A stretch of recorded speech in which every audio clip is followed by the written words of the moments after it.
boom. So alright. So what question we got out of the way? We got out of the way. I asked you, boom, what the context, how you got started, and then like so why you do it. So boom. So the next one is describe. I'm gonna give you the question, and then I'm gonna give you the example. You know what I'm saying?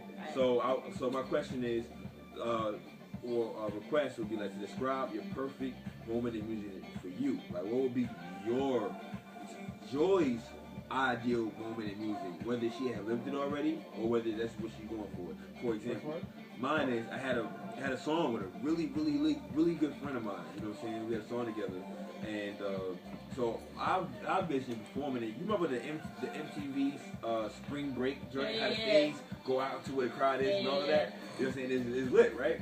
So I pictured us performing either in something like that or something as close to it as financially possible, where we're performing that song. You know what I'm saying? I got all the details in my head from how it's gonna feel. People in the crowd gonna know the words.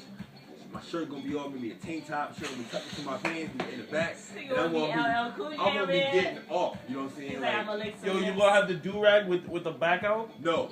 You know what I'm saying? I believe that's with the cape. I wear my strings back and forth. Right? So boom. So I got all the details in my head from how the sound's gonna sound, how the sound equipment gonna be, how it's gonna feel, everything and all that. So you can even take a moment you want to describe a perfect moment in music for you, whether past, present, or future.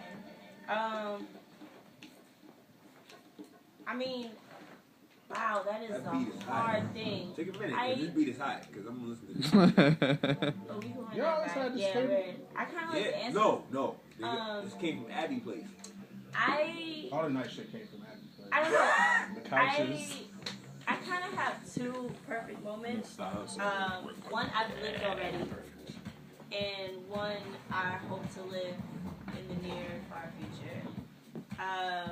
The moment I've lived already was rocking a crowd of like 2,000 people. Last year, my homie Ill Spoken, he hits me up and he's like, yo, we're doing Freestyle Mondays at MCA Day, can you come down? I'm looking for MCs to just come down, you know what I mean, get on the line, show them what we do. We're going to be doing all Beastie Boys songs, but we're going to freestyle Beastie Boys songs. I might need a plug for that. And I'm like, word, that sounds dope. I'm with it. Yeah. And I show up, it's like me and like 6 dudes in the bands, you know what I'm saying? And y'all rock that shit. Like, I've never performed in front of a crowd that was so big and not been nervous, but I don't know what it was about that day. I don't know if it was because I was completely sober or because I was just super hyped and I was feeling myself. But whatever it was, I rocked that shit. Like, I have never rocked a mic before. I ended up being the favorite of the crowd.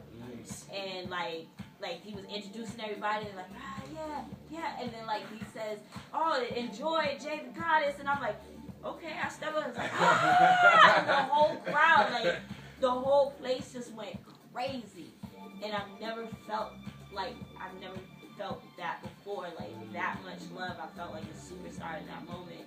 You know, got free drinks after it. Every day was chilling in the green room. People asking me to sign shit. Like, to me, that was one of the most perfect, ideal. Like, if I could do that 2 or 3 times a week, that would be my ideal life. You know what I'm saying? So, my ideal moment in music, though, that I have yet to live, I think, honestly, and it's kind of cheesy, it would be to sing the national anthem at a Yankees game.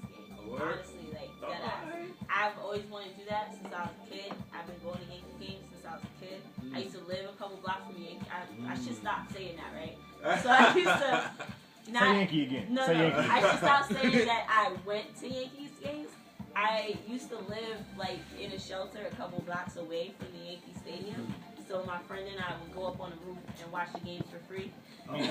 Me too. Them extra nosebleed seats. Extra nosebleed. The monoculous seats and shit. Already know. So that's how the movie about you was gonna start.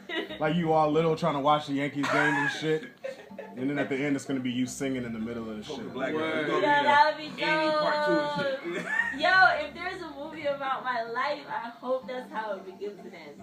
Start writing the script. Yeah, well, this is how it's. I know. This is gonna be in the movie. Like this is fucking. I really should write the script though, because some amazing shit happens to me, dog. But yeah, those would be my 2 perfect moments. I was gonna do that. Say what? Yes, I was gonna do that, but I knew you were gonna do that. So kept my fingers You don't know crossed. me, nigga. Hey, we got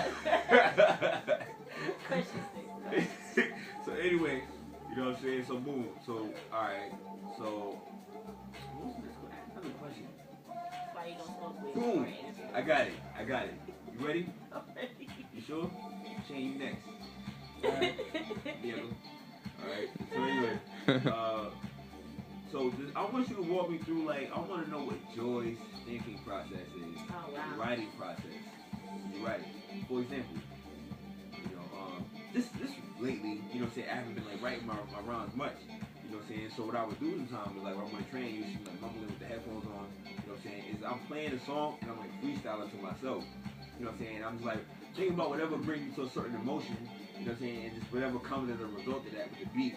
Yeah. And I'll say something and I'll be like, that shit, you know what I'm saying? Yeah, right. I'll keep that somehow in the back of my head and I'll just keep going.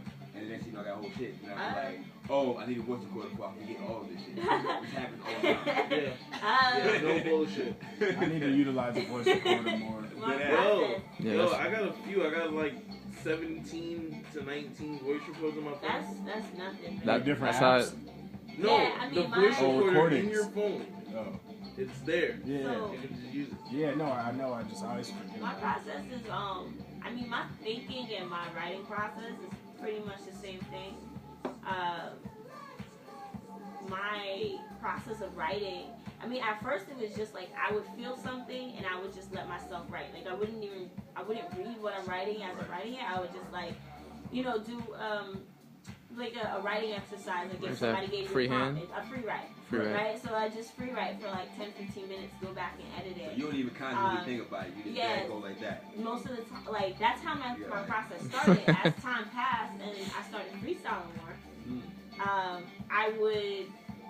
I would just freestyle and I would record it. And then now what I do is I freestyle, I record it, and then I go back and I listen to it and I write it out, and then I'll go back and edit it over one more time, and like I'll just keep going back to it.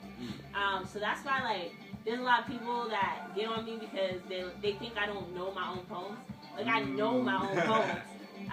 But what I also do is I write intros. I'll write like 8 lines of a poem, or the beginning and the end of a poem, and I'll freestyle the middle depending on the audience that I'm with, the energy I'm receiving, how the mood is, or what the topic is. You know what I'm saying?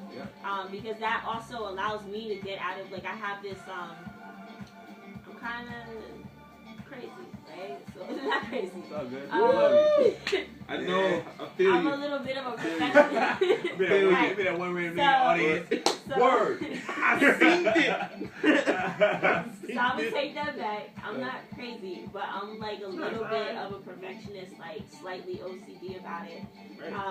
So I'm always editing my pieces, whether I know them or not, like whether I just wrote it or I just thought about it. Like I could write something out perfect, and then as I'm saying it, I'll be like, you know what, this would sound better. Let me do this instead. So I'm always editing things that I've written in my head as I like review them, and I'll constantly. Sometimes what I end up speaking is like the revision that I just thought of that day, and I'd be like, oh, that's much better from the original, so let me say this instead. But that's my process, is to freestyle, go with what I feel, and then go back and review it and edit it. Because I feel like when you come from when you deliver it raw, it's the best way. Like, don't judge your my first art teacher in my studio class, because I also paint, right? So my first art teacher taught me to never judge your process. Oh, Henny joint. That shit was lit. It was like, never judge your process. Fuck on Henny Cornelius, though. Right, that shit Buffalo you Henny made was Cornelius. tough. So shout out to Henny Cornelius, because he's the first person to ever just invite me to be on their album. So I appreciate that so much. That type of inspiration and love back. You know what I'm saying? That's dope. But he got unpaid parking tickets. He a bad person. He's not. See, Dry snitching? Shout out to Marlon and all that. I actually don't like that. You know what I'm saying? I don't like seeing a taller, token black guy in any vicinity. Fuck like, that. Shout out to You can't be Henny told Cornelius. and be I know smart shout as out to shit. Henny. He's taller than me. Shout out Cut to that O noise. because just because he live Tall. uptown. Fucking here. You kind of look like J-Rock. Huh? J-Rock from TD. No. Yeah, like when I saw the first time I saw him, I was like J-Rock. I was like, oh no, that's somebody else. J-Rock. A little bit. If he was, he could play J-Rock in a Lifetime movie. On Oxygen. in a Lifetime movie with like the soft the J-Rock story. It has that like soft glitter to it, with a soft glam. Now I need Shane. You want to start a new one? This is your opportunity to take a break from that shit. I could do a selfie mode. Or are you good for another one? I'm gonna start one with Shane. Let me just.